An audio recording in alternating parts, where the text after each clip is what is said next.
It's kind of like a fade out in the end of a film. You're looking for that second or that moment where I know why I'm here.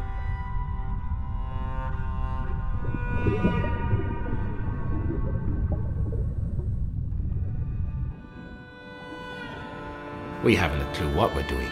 You know, the world is in constant turmoil. We're making a mess of everything we do. And the swimming really shows you, you know, the power. The water shows you the power that's out there.